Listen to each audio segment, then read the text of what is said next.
Opposition ने walkout किया है पार्लियामेंट से, उस पर आपका क्या रिएक्शन रहेगा?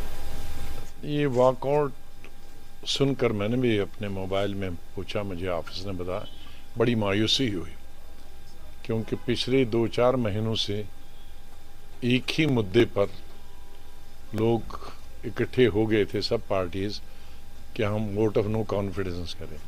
लेकिन जब वोट ऑफ नो कॉन्फिडेंस की बात आई और वोट डालने की बारी आई तो उस वक्त फिर छोड़ दिया उनको और फिर चले गए। तो उनको ठीक है, ये सबको मालूम है कि बीजेपी को मेजॉरिटी है लोकसभा में, अपनी ही मेजॉरिटी है, एनडीए की नहीं, बीजेपी की अपनी है, वो तो सबको मालूम था। तो अगर भागना ही था तो फिर वोट ऑफ नो कॉन्फिडेंस नहीं करना था, वोट ऑफ नो कॉन्फिडेंस करना था तो फिर वोट डालने थे। तो ये ठीक नहीं किया, उनको अपनी स्ट्रेंथ तो पता चलती। हमने सोचा था कि प्रधानमंत्री जी मणिपुर की पीड़ा के बरक्स मॉरल मेजॉरिटी के नक्शे पर 4 कदम चलेंगे, उस सड़क पर 4 कदम चलेंगे। लेकिन क्या देखा प्रधानमंत्री जी के भाषण में? तंज, चुटकुला, व्हाट्सएप वाली वो जो टिपिकल सुबह सुबह एक छोटे ग्रुप में चलता है फूहड़ बातें, ये प्रधानमंत्री जी से अपेक्षा नहीं थी। हमारे भी तो प्रधानमंत्री है ना।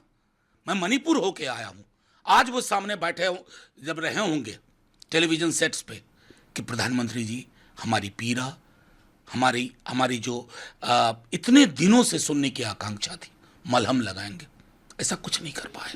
देखिए सर, उन्होंने ये भी कहा कि विपक्ष के जितने प्लेयर हैं उतने प्लेयर को भी वो फ्लोर पर गिनती नहीं करा पाते हैं, अविश्वास प्रस्ताव लेकर आ गए। प्रधानमंत्री जी ये बात भूल जाते हैं, इस अविश्वास प्रस्ताव में गिनती महत्वपूर्ण ही नहीं है। अविश्वास प्रस्ताव ये सरकार गिराने के लिए नहीं था, सोई हुई सरकार को जगाने के लिए था, और उसमें सफल हुए कि वो आए कम से कम सदन में। लेकिन आके बोले क्या? 2 शब्द नहीं संवेदना के मणिपुर के लोगों के लिए, 2 शब्द नहीं। वो नग्न वीडियो जो हमने देखा था, ये खड़े हो गए थे सबके पूरे देश में, बीजेपी के मेंबर्स के भी, मैं जानता हूं ना। लेकिन प्रधानमंत्री जी आपकी बातों में वो नजर नहीं आया। फिर किस बात के प्रधानमंत्री? आज आप चूक गए प्रधानमंत्री जी। इतिहास मूल्यांकन करेगा, तालियां भले बज जाएं, 303 का आंकड़ा बहुत होता है ताली बजाने के लिए, लेकिन इतिहास ऊपर से मूल्यांकन कर रहा है आपका। आप चूक गए।